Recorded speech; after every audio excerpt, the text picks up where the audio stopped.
سر سب سے پہلے یہ جو کل آپ کے ساتھ واقعہ پیش آیا ہے، آل پاکستان صحافت کونسل کی جانب سے ہمارے چیئرمین صاحب نے بھی اس کا پرزور واقعہ مذمت کی ہے اور یہاں کے جو ایس ایچ او ہیں ان سے بھی بات کی. سر یہ واقعہ کیوں پیش آیا تھوڑا سا، کیونکہ سوشل میڈیا پر کچھ طرح کی چل رہی ہے، آپ اپنی زبانی کیونکہ آپ کے ساتھ واقعہ پیش آیا ہے، کون لوگ تھے اور یہ کیوں ہوا؟ وعلیکم السلام. یہ گزشتہ 5 ستمبر کو میں یہاں موجود نہیں تھا، بغداد میں تھا. تو یہ گروپ ہمیشہ میرے نام سے دیواروں پہ خانقاہ بخاریہ اور ابا جی لکھ کر کے اور یہ قبضے کرتا، اور یہ کئی بار مجھے بتایا گیا. آخری بار میں نے 3 دن پہلے ان کو بلا کے یہ کہا کہ آپ میرا نام کیوں لیتے ہیں. اس پہ میں نے اس وقت پولیس بھی بلائی 15 کی، لیکن میں نے معاملے کو رفع دفع کیا. میں نے کہا جانے دو، چھوڑو، لڑائی جھگڑا میں نہیں چاہتا. اس کے بعد انہوں نے اگلے دن 150 حملہ آوروں کے ساتھ خانقاہ بخاریہ کے اندر رات 10:30 بجے انہوں نے آ کر کے میرے سیکیورٹی گارڈ کو طبیعت سے مارا ہے، اور مجھے بھی مارنے کی قوت نہیں تھی خدا کی طرف سے، نہیں تو شاید یہ مجھے بھی مارتے. میں نے جب سے مئی جون سے میری پہچان پاکستان، فوج کی بقا، سالمیت اور پاکستان کی سالمیت اور فرقہ واریت اور لسانیت سے ہٹ کے جب سے میں نے یہ کام شروع کیا ہے، یہ گروپ مختلف طریقوں سے مجھے تھریٹ کرتا رہتا ہے. کبھی کوئی درخواست فرضی ڈال کر کے، اور جب وہ فرضی درخواست جس کے نام کی ہوتی ہے اس کو بلایا جاتا ہے تو وہ قرآن کی قسم اٹھاتا ہے، کہتا ہے میں اس میں شامل ہوں. اب مسئلہ یہ ہے کہ یہ حملہ میرے اوپر نہیں ہے، بلکہ میں جو کام کر رہا ہوں ملک کی سالمیت کے لیے کر رہا ہوں. ملک اس وقت خطرے کا شکار ہے، اندرونی اور بیرونی.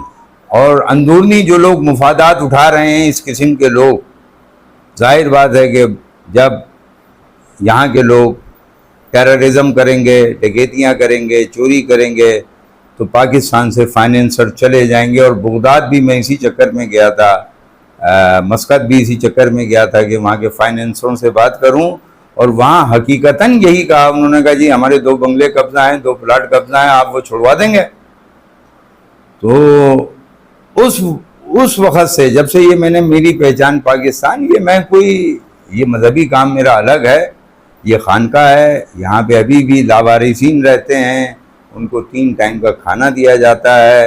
اور ہم نے کبھی آرکیٹیکٹ سوسائٹی سے چندہ جمع نہیں کیا، نہ کسی سے لیتے ہیں. ہم اپنی بنیاد پہ اس ادارے کو چلا رہے ہیں اپنی سورسز کے مطابق. میری زندگی 7 سال ہو گئے، یہاں ایک چھٹی نہیں ہے خانقاہ کی. عید کے دن بھی یہاں بیٹھا ہوتا ہوں، بقرعید بھی یہاں بیٹھا ہوتا ہوں، محرم بھی، اور افطار اور سحر بھی ہزاروں لوگوں کو یہاں کراتا ہوں. یہ کوئی ڈھکی چھپی باتیں نہیں ہیں. اب رہا مسئلہ کہ یہ خانقاہ پہ حملہ نہیں ہے، بلکہ یہ جو دشمن عناصر ہیں ان کے پیچھے کون ہیں یہ جب ہی پتہ چلے گا جب گرفتاری ہوگی. مجھے اتنا FIRوں کا پتہ نہیں.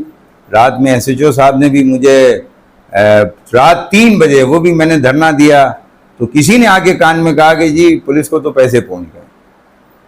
اور ابھی بھی وہ ایک سوسائٹی کا گروپ ہے، اور اس میں مستقل دھمکیاں، مستقل مذہبی منافرت. اور یہ کہہ رہے ہیں جی سپاہ صاحبہ سے ہماری بات ہو گئی ہے، یہ لندن گروپ کے ہیں اور یہ فلاں ہیں. تو میں کسی گروپ کا نہیں ہوں. میں جس گروپ کا ہوں اس گروپ کو تم مٹا نہیں سکتے. میں رسول اللہ صلی اللہ علیہ وسلم کی آل میں سے ہوں، اور میری پولیس کچھ کرے نہیں کرے، میں نے اگر تمہارے لیے بددعا کر دی تو تم کیا، میں یہی بددعا کرنے مولا علی کے روضے پہ بھی گیا تھا، اے مالک ان سب سے نجات دلا دے. اور آئندہ یہ میرا مسئلہ نہیں ہے، میں تو کل کھڑا ہوا تھا، مجھے تو ہاتھ بھی نہیں لگا سکتے ہیں.